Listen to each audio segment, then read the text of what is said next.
Dios te bendiga, Dios te guarde. Para mí es un placer y un privilegio estar por aquí, por esta plataforma, por este ministerio, unido con Dios. Es para mí un placer y un privilegio. Le damos gracias a Dios por este día, por un día más, porque nos ha dado la vida. Muchos quisieron estar, pero no estuvieron. Pero a nosotros Dios nos dio el privilegio y el placer de estar aquí. Y por ende le bendecimos y alabamos el nombre de Dios. Amén. Vamos a tener un tema muy interesante, un tema muy importante, una enseñanza que va a marcar tu vida y va a marcar la vida mía también. Porque la palabra es como una espada de doble filo que corta a ambos lados. Me va a dar a mí, te va a dar a ti y le va a dar también al inconverso. Amén. El libro de Nehemías, capítulo 1, versículo 2. La palabra de Dios se lee en el nombre del Padre, del Hijo y del Espíritu Santo. Amén. Que vino Ananías, uno de mis hermanos, con algunos varones de Jerusalén, me preguntó por qué los judíos que habían escapado de aquella vez de la cautividad por Jerusalén. Amén.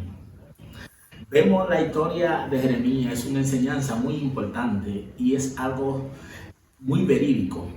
Jeremías, para su información, para que sepan, Jeremías era copero. ¿Qué era un copero? El copero tenía que servir el vino y también probar el alimento que se iba a llevar al rey. Lo primero es que el copero tenía que hacerse amigo del rey y tenían que hacerse casi familia porque estaban muy cercanos. Normalmente los presidentes también los presidentes actuales tienen gente así, tienen cocineros. En aquellos tiempos se les llamaba copero, pero son cocineros, porque son cocineros especialmente para probar y servir al rey. Porque puede ser que se le vaya a escapar cualquier cosita al cocinero y el copero esté para eso. ¿Qué pasa? Nehemías, él era judío. Y él estaba en esa ciudad con ese rey que se llama Artajerjes. Ese rey, cuando él estando allí, le llegó un hermano de él, pero un hermano de él en Cristo. Le llega de Jerusalén y le trae una mala noticia. ¿Qué pasa? Y Nehemías le pregunta a él y le dice a él qué pasa allá en Jerusalén. Y él le explica lo que pasa en Jerusalén. Lo que pasa en Jerusalén, se tumbaron los muros porque hubieron guerra. Y en esa guerra Jerusalén perdió y tumbaron los muros. Los muros en aquellos tiempos, la ciudad, eran muros que guardaban la ciudad. Por ende la gente no podía entrar, ni tampoco saqueadores podían entrar en aquel lugar. ¿Qué pasa? Y cuando llega ese hermano de Jeremías, Jeremías le pregunta qué es lo que está pasando en la ciudad y él le explica. Dice la palabra de Dios que Jeremías se entristece, se pone triste, llora, ayuna, ora y se viste de cilicio y se va a orar al Señor y hace su oración. Después que hace su oración al Señor, tiene que hacer su trabajo normalmente. ¿Y qué pasa? Cuando él va a donde el rey, primer punto que usted tenga pendiente, que el copero no podía llegar triste delante del rey. Eso le podía causar la muerte. Sépase eso. Y Jeremías, por encima de todo, había un dolor, ahí había algo fraternal, había algún problema en su ciudad. ¿Qué pasa? Y él fue a donde el rey, así como estaba, triste y acongojado. Y el rey le pregunta, ¿qué es lo que tú tienes, fulano de tal? Yo llevándolo a una área que ustedes me puedan entender, a un buen dominicano, a un término dominicano. Y el rey le pregunta a él, ¿qué tú tienes? Y él le explica al rey lo que tiene. También el rey, según dice la palabra de Dios, el rey también es como se entristece y entra como en una aflicción también. Y el rey le pregunta a él, ¿qué tú necesitas? Y él lo que le dice al rey, lo que necesito es una carta. Es como nosotros oímos de Abinader, mire, yo necesito una carta. ¿Y para qué esa carta? Esa carta es para yo pasar por todos los pueblos de República Dominicana y me dejen cruzar y me den palo. ¿Qué pasa? Y el rey le hace esa carta a Nehemías y Nehemías con esa carta recoge palos, recoge todo lo que él pueda llevarse para Jerusalén porque ellos estaban retirados del lugar. Y él se va y él le pregunta cuántos días él va a durar, él no le dice, y él se va, recoge 2 o 3 siervos y se va a Jerusalén. Y cuando él llega a Jerusalén, que él ve cómo está la situación en Jerusalén, él se siente triste, él dice la palabra de Dios. Después de 3 días de estar en Jerusalén, él empieza a construir el muro.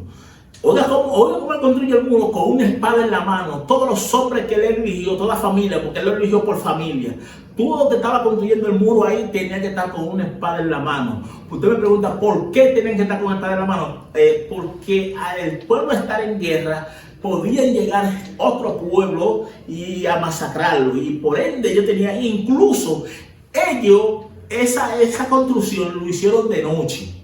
Porque para poder evitar, para no poder llamar la atención, para no llamar la atención, ellos lo hacían así, de esa forma. Y por ende, y empezaron a construir el muro. Y empezaron a trabajar a construir el muro. Siempre cuando tú vas a hacer algo para Dios, siempre cuando tú vas a hacer algo para el Señor, siempre hay personas que se levantan. Siempre hay personas que se levantan cuando tú vas a hacer algo para el Señor. Amén. Y por ende, ellos seguían construyendo el muro. Y después dice en el capítulo 4 de Jeremías, versículo 1. Oigan esto lo que dice aquí.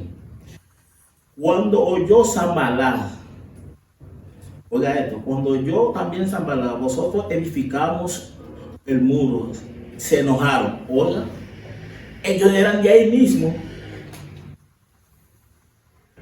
Ellos eran de ahí mismo, del mismo lugar, Sanballat y Tobías. Pero ellos se levantaron contra Nehemías y contra el grupo y la familia de Nehemías que estaban construyendo el muro. Muchas veces usted está en la iglesia, en su casa, en el trabajo. Viene el levantamiento. Tú levantas un proyecto y todo el mundo empieza a opinar. Todo el mundo empieza a hablar del proyecto. Pero la gente no sabe el sacrificio que tú estás haciendo para tú poder levantar ese proyecto. Pero no, la gente lo que quiere opinar y decir que no está bien, que no, que algo así. Mire, hágalo como usted entienda, hágalo como usted sienta. Y eso Sanballat y eso Tobías, no le haga caso. No le haga caso. Deje tranquilo, siga normal. Y Nehemías seguía normal. Con los grupos de personas que andaban, Nehemías seguía normal construyendo su muro. Pero Sanballat y Tobías estaban de estorbo y verificando todo. Lo que pasa es que Sanballat y Tobías no querían que se construyeran esos muros. Y después uno de ellos mandó a buscar a Nehemías para que ellos se sientan a dialogar sobre el tema. Pero Nehemías, como un hombre sabio, dijo, no, yo no voy a ir. No, yo no voy a ir, ni voy a hacer caso, porque yo sé que es un levantamiento. En toda la vida, toda la cosa en la vida deja un levantamiento. Toda la vida deja un levantamiento. La gente se va a levantar.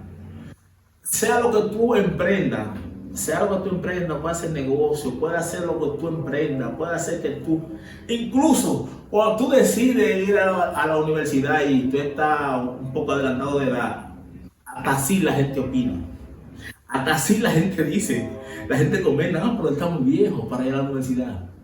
Pero él está muy nieto. ¿Y por qué ahora? ¿Y por qué esto? No, hágalo. Usted tiene el deseo, el anhelo, hágalo. Porque si usted tiene el deseo y el anhelo de echar para adelante, es Dios que está poniendo ese amor en usted. Dios que está poniendo ese sentir en usted de que usted haga eso. Y se dice que en ese año, fue en el año 444 aproximadamente, se escribe el libro de Nehemías. Muchos historiadores dicen que también aproximadamente en el 433. Hay muchas veces con la cosa de los tiempos. Lo que pasa es que hay muchos historiadores que cogen fechas y hay cuando ustedes ven mucha similitud de las fechas, es que los historiadores, los que investigan esos libros a profundidad, ellos a veces como que no se ponen de acuerdo, pero tranquilo, que eso es una, eso no es eso no es un problema grande, eso siga normal. Usted puede seguir leyendo y escudriñando ese libro de Nehemías. Para culminar, los judíos estuvieron 70 años de cautividad. Ellos estaban en cautividad.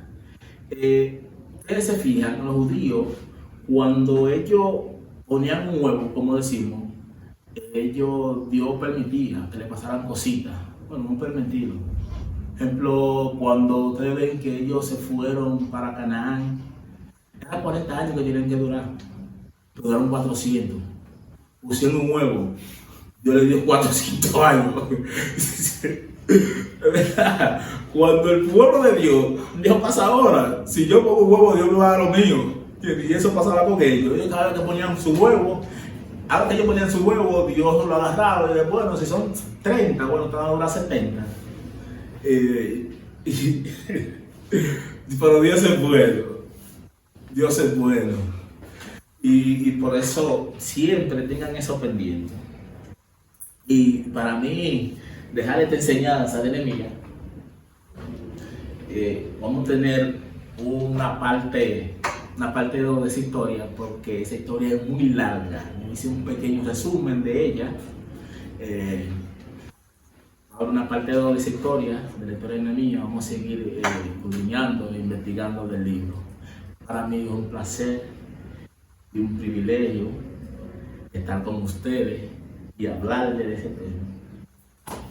Un mensaje, el mensaje que les puedo dejar y la enseñanza es que no permita que nadie te quite tu sueño.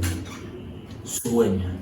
Mientras tú estés vivo, sueña. Mientras tú estés respirando, sueña.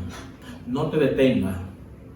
No te detengas, sueña, tira adelante, sueña. Dice alguien por ahí que si tú tienes 80 años y estás soñando, tú estás joven. Pero si tú tienes 15 años y no estás soñando, usted es un viejo. Sueña, tira adelante y que Dios te bendiga y Dios te guarde.